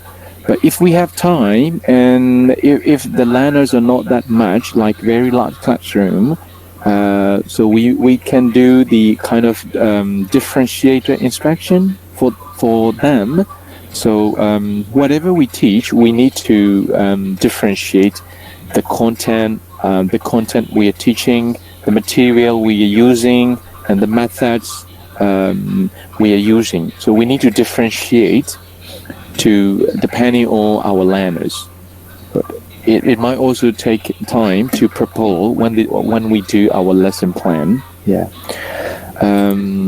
I think, that is at least what we can do for the mixed level learners. Thank you very much. Yeah.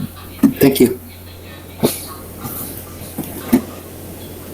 All right, and Haneen, for the second question, what age is perfect for learning drama and what kind of method? I think you have discussed the method, but okay, feel free to discuss anything related to that question. What age is perfect to use drama with? Was that the question? Yes. Well, every single age is perfect because you've got loads and loads of drama activities that are just up to the level. So with young learners, it's more about the total physical response activities. So things that they move with, kind of movements and miming and characters and masks, all that kind of stuff. With teenage learners and more advanced learners, approaches like the ones I presented about, more of writing their stories, creating scripts, creating characters, stage directions, performances. So drama is perfect for every age. But the thing is, you need to choose whatever suits your age group of learners. So if you have very young learners, it's more about physical activities and storytelling and pictures. And if you've got more advanced learners, so it's more about writing narratives, writing plays, performances, that sort of stuff. Yes. Thank you very much, Haneen and Phyo. Thanks, you're very welcome.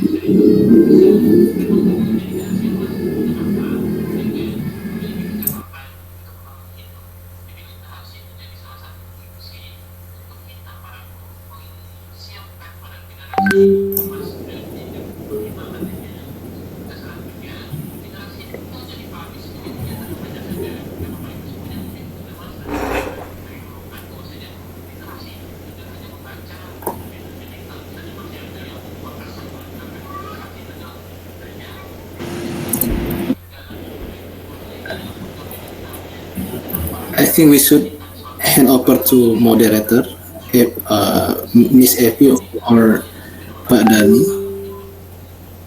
Hi, okay, I'm back. Sorry, I just lost my connection. I had to switch to my operator. Sorry for that. Okay, I'm pretty sure the last question was answered. So can we move on to Mr. Sorry, what was the last one? Mr. Ahmad Sultan. Yes, okay. Thank you. Go ahead, sir. Yeah, okay. Okay, I want to give a question for both of you, Mr. Phyo and Mrs. Haneen. Thank you very much for your incredible story. I just cannot imagine that if I am in your situation, I means that in the different circumstance. Let me introduce myself. My name is Ahmad Sultan and I teach in high school in Malang, East Java, Indonesia. Just want to curious about the assessment towards the teaching and learning process in the classroom that you have done for the student. Do you involve the student for making assessment? I mean that you're giving ordering for the student. What should we do for assess you, something like that, or you determine about the assessment by yourself, relating with the rubric, for example, or maybe just try to make or planning the assessment by your own. Thank you.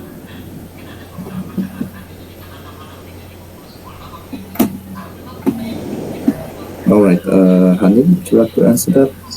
Yeah, okay. Well, based on the educational governmental context you're teaching in, it's kind of one of the inquiries that you have to follow, the school's assessment grid, okay? So that's one thing we agree about, I suppose. The other thing, if you're asking about assessment in the classroom, in my point of view, I think it should be a mixture of students assessing each other. So you could create a grid and they could just give each person one of it and they could write notes and swap, which is very, very helpful.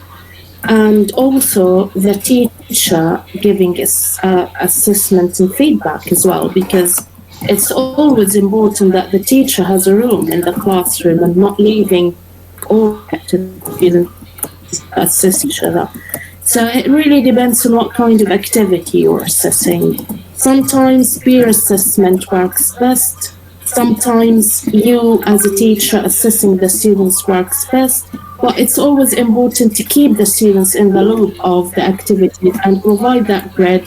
Have loads of copies in your folder and just give them those copies and say, for example, okay, so now just swap your papers and please write your feedback to each other. That's very powerful in the classroom. Yeah, okay, that's thanks, how it Haneen. used to be. Thanks, okay, thank you. It's okay, you're welcome.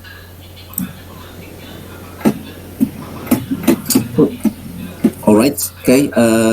Do we have any other question? I'm pretty sure before I was Mr. Chance, Mr. Phyo still not giving the answer. I think that I give for both of them, Mr. Phyo and also Mrs. Haneen, about my question. What is it?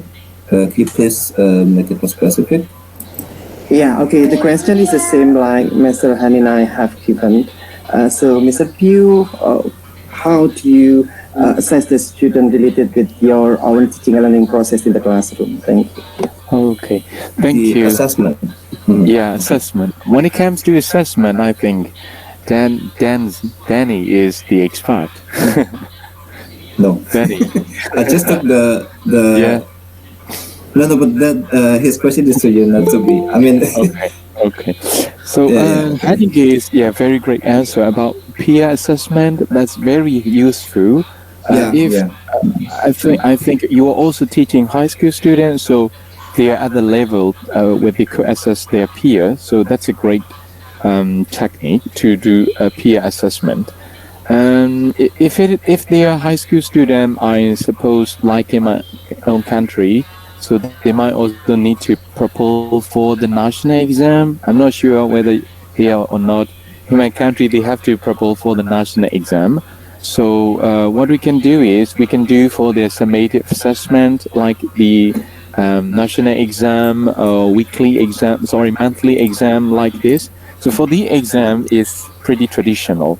They have to take the paper based or maybe exam. But what we can do is, like Haneen said, we can do classroom assessment, kind of formative assessment, like a peer assessment. They're doing peer assessment, or simply we can just do at the end of every lesson we can do what is this called exit tickets. We can use exit tickets, and we can just, by using exit tickets, we can use short quizzes or questions, and so we can just know immediately whether they got what they are learning or not, what we have taught or not. But the thing I prefer most is asking them, especially if they are teenagers, asking them to do some projects if our lessons are also related to them. So by doing their own projects, it might be related with the lesson. So they are also improving their other skills like communication, discussion, working in group, teamwork skills, in addition to the assessment of the content we have taught. So basically, yeah, there are lots of many other techniques, but hopefully this technique might be helpful to your context. Okay, thank you, Mr. Phyo. Thank you. Thank you. Yeah, maybe because you mentioned my name, so I will try to add a little bit of information that I have learned from Jason's class. So basically, assessments like a way to know whether a student has learned or has mastered whatever we are teaching, and there are, like what you said, there are tons of methods to do that. We can do it during the class, we can do it at the end of the class, like exit card that you mentioned. So before they exit the class, they write something in a piece of paper just to see like what they feel or what they have learned or what they think they need to learn more. Like it can be anything. But of course, we also have like a summative assessment, which is like a summary word, you might say, which is like the goal of some institutions, especially schools, where at the end of the learning session, like let's say for a year or maybe for 3 years, they are supposed to know some knowledge about English, and that is proven by doing some kind of final exam, or something like that. But there are a lot of ways to do that. Even asking your friends, even the teacher asks like, okay, so do you understand, or is there any question? That is already a way of doing assessment. All right, so okay, thank you, Mr. Dan, for your additional answer. Thank you very much. Yes, okay, my pleasure.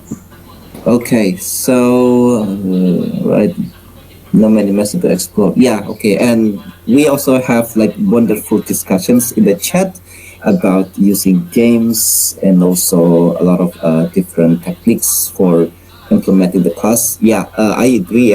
We can. I mean, if you want to know more about teaching techniques, feel free to find the keywords on Google. Just type ESL games, for example, and make sure after that keyword, for example, ESL game simple past, or ESL game simple present, or ESL game third conditionals. There are a lot of references on the internet that will help us to hopefully make our learning process not boring, but also effective for the students for the sake of their learning process. All right. I'm pretty sure I read somewhere before I was kicked out of the room. Someone is working in Islamic boarding school. Maybe just for your context, maybe Haneen and Phyo, you might be unfamiliar with this term. So basically in Indonesia, because we are like the biggest Islamic country in the world, so there are a lot of schools that apply, boarding school system. Yeah. So the students they stay in the school. Yeah. So they sleep there, and then usually there are several people who will oversee. Like I think we have that system in Oxford School, like long time ago. So someone will be like the senior who will take care of their juniors, teaching. And so students spend their life there. They don't go home. Maybe they do that once a month or maybe even once a year, something like that. And how to avoid boredom? I think that's the question that I remember seeing. So maybe Haneen or Phyo want to comment on that question. So the question is how to, yes. Yeah, how to avoid boredom, because maybe students like spend lots of time in that school, like doing lots of activities, and because it's Islamic school, maybe they do a lot of recitation, memorization for the Holy Book, Quran, and also how about the boredom in English class? I think that was the question. Oh, okay. Haneen. Okay, if the question is about how to avoid boredom when the students are doing boarding school, so I would say holding up the social events and activities for the students from time to time would really help. Like, for example, I used to work in a boarding school in England, doing admin stuff, and what they were doing with their students, they were helping them to bake a cake. They would choose the recipe and do a whole social event in the afternoon where the students gather in one of the kitchens and bake a cake. Or before the festivals, like for example, before Halloween and Christmas, because it's obviously a boarding school in the UK, they were decorating the pumpkins, and so all the students were gathered. They were having one evening of a film. They would choose a movie they wanted to watch, and they would gather to watch it. So it really depends on what kind of social events you want to do in that boarding school to get away from the teaching learning rhythm and just get the students to get together and do something nice, like baking a cake or watching a movie, or a whole storytelling evening where they can share stories from their traditional heritage, or such examples would really help, and the students like it. Yeah, and I agree with you, Haneen. I think the idea of teaching, even though now it has shifted to a better direction, but I think many still think that teaching English should be done inside the classroom, which is not entirely true, because even when you sit down and have some snack while chatting with the students, I would say that is more powerful because it's fun. Everyone is having a great time while doing something in English with their teachers or even with their kids. Yeah, exactly. And I'm pretty sure that can also be implemented not only in Islamic boarding schools, but also in other regular schools, like holding social events. I'm pretty sure some schools do that, like, I don't know, doing something outside or cooking together. That is a great, great escape from your daily routine to avoid boredom. All right. Okay, so we have some great comments here. The first one is it possible to have your contact, like Instagram or WhatsApp? Would it be okay? I can share it in our WhatsApp group later, both of your WhatsApp numbers. Is it okay, or do you prefer emails maybe? How is it, Phyo and Haneen?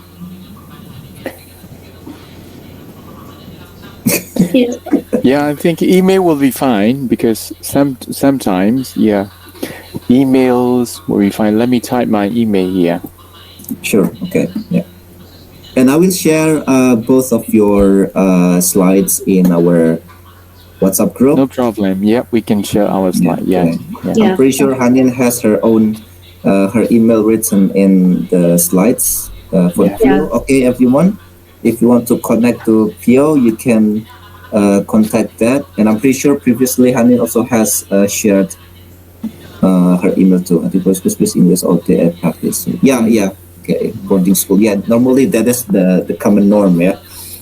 Okay, so all right. I'm pretty sure we are at the end of our session because it's like almost 9 p.m. in Western Indonesian time. In my time zone, it's almost 10 p.m. because I'm like an hour earlier. Oh, 1 hour difference. Yeah. Okay. Oh, I see. Oh, we have 3. 3. Oh. Okay, great. So before we close the session, I have some announcement. Yeah. Okay. We would like everyone's feedback for our future webinars. So I would like to share a Mentimeter link. I hope you guys are familiar with this. So let me share it here. So basically, you can just click that, and that will direct you to our Mentimeter. What is it? Page. Wait, let me share it. Okay, click that, and please go to the. Hang on, I will go to the second slide because we have two slides. Yeah, the first slide is basically questions for our speakers. We have done it beautifully, so I would like you to go to the second slide, which I'm displaying at the moment. We have the code. Yeah, it's 75121912. If you are joining using code, yeah, or if you just click the link, that will direct you to this page. Just let me know if it's working. Oh, okay, we've got one response. Thank you very much. Be the best. Okay. Yeah, please give feedback for today's session and also for our future webinars. Maybe you have a request, for example, to run a session about, I don't know, like maybe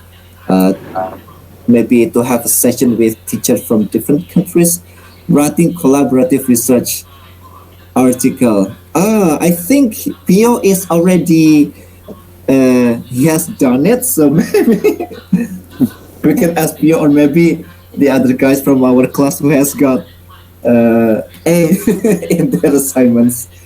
Let's talk about tiered lesson. Wow, that's amazing. Really hits the hype. Thanks, ITC. Thank you. That is wonderful. English literature, man, that is that's such a heavy topic here.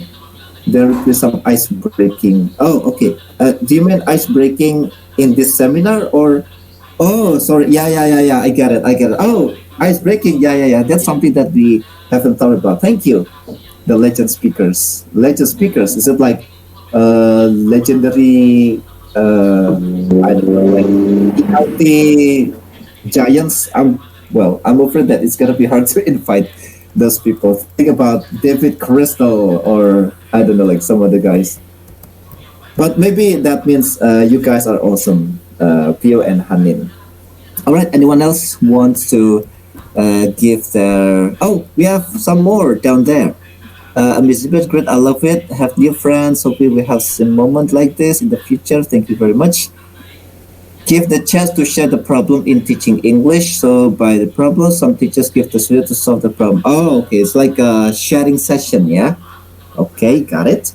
To learn how to learn and teach English easy, that you know it.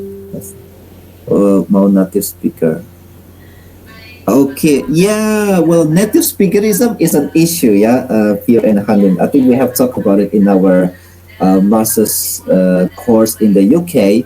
A lot of people still think that native speakers are the best. However, it is just the tip of the iceberg. Yeah, that means it's not as simple as that. Yeah, but yeah, okay, still a good feedback. Yeah, even though if I may comment on that one, nowadays, native speakerism is something blurry. What do you mean by native speaker? Or is native speaker always the best? If you want to compare, which one do you prefer? A well-educated non-native speakers who have very good English, or someone from, let's say, the US or the UK who is not educated, who speaks wrong grammar,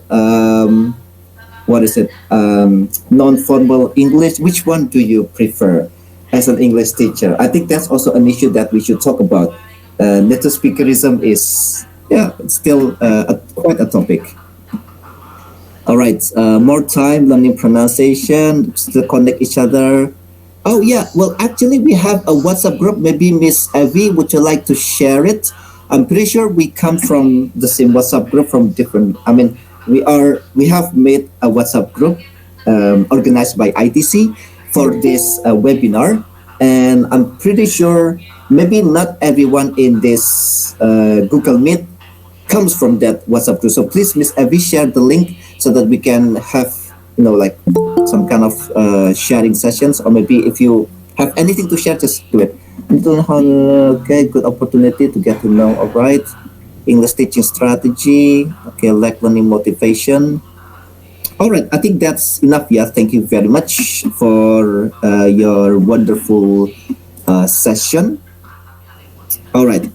So, as our appreciation for Phyo and Haneen, I would like to share our appreciation in the form of certificate.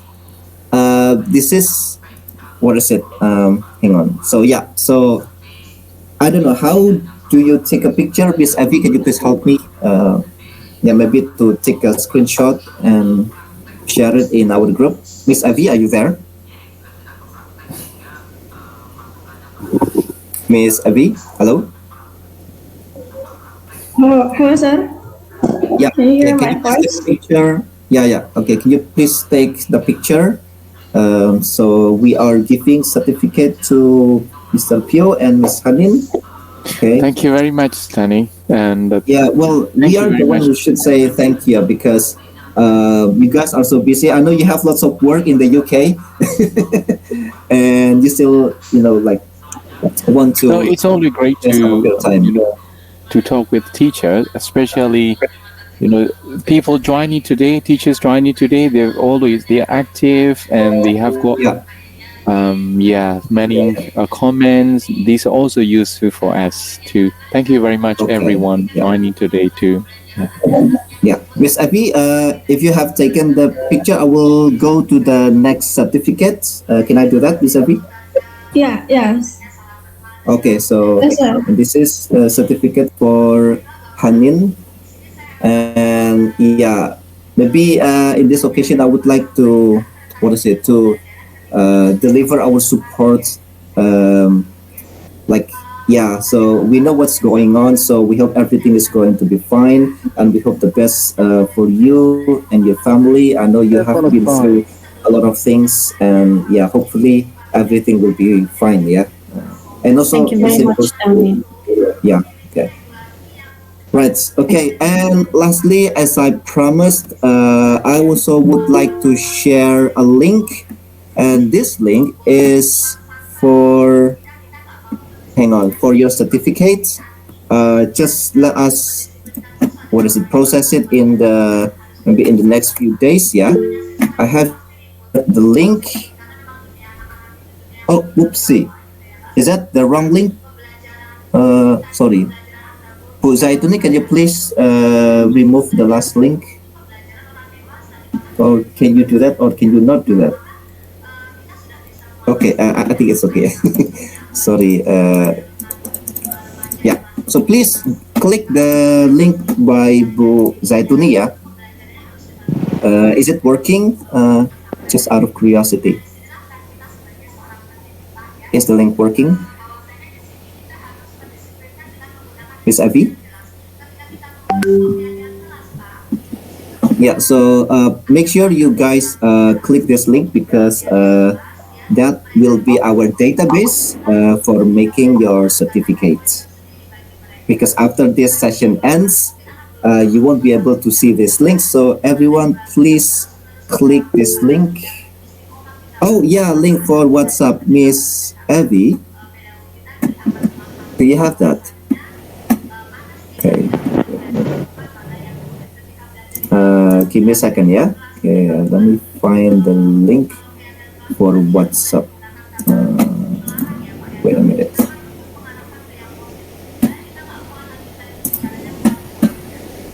Okay, I have got it. Yep, so that is the WhatsApp link. Everyone, please join, and we will share more information over there. Hopefully, for future webinars, we will be able to connect again each other for the better future of our career. All right. So, yeah, I think Miss Abby, would you like to close this session for tonight and this afternoon for our speakers from the UK?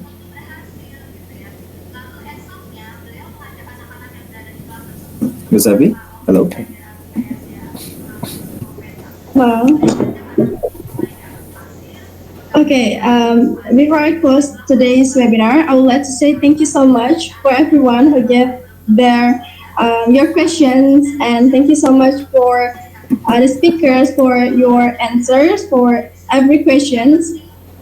And I hope what our speakers have conveyed is useful in helping us when we encounter difficulties when teaching. But before I close today's seminar, let's take a picture before closing today's seminar, right? Yeah. Please open your camera, everyone. Yeah, don't be shy. I don't want to be the most handsome person in this room.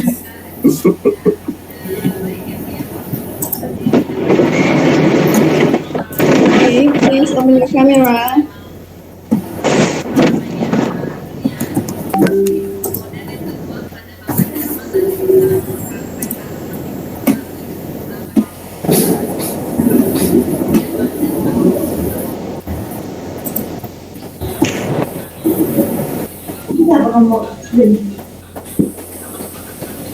Hello? Yep, I'm ready.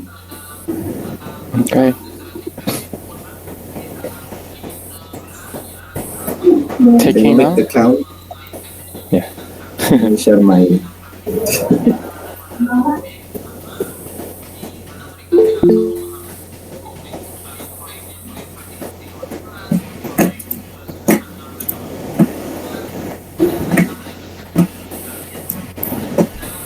Sorry, sir, but in my laptop, there's no on camera here. Okay, I'll take the picture. All right. Okay, everyone, smile. Please open the camera. I'll count until 3. All right. Okay, please give 3. your best pose, guys. Wait a moment. I'm driving. Okay. Okay, another chance. All right, here we go. In 3, 2, 1. Smile. All right, thank you. I have sent the pictures in our WhatsApp group. All right, so Thank you, everyone. Thank you, everyone. Have a nice day. Thank you. Bye. Thank you very much. Nice to see you. Thank you. Bye. Thank you. Thank you very much. Thank you. And Miss Phyo. The certificate link is in the group, yeah? Thank you. Just Okay, scroll thank the you. message, all right? And WhatsApp chat, please also message it.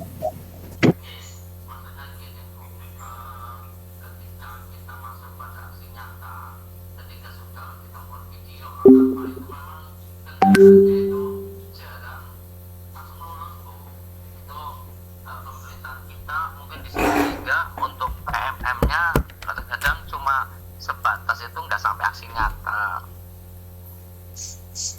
Terima kasih Pak, pertanyaan yang bagus, dan itu pertanyaan umum yang ditanyakan oleh teman-teman guru yang lain ya.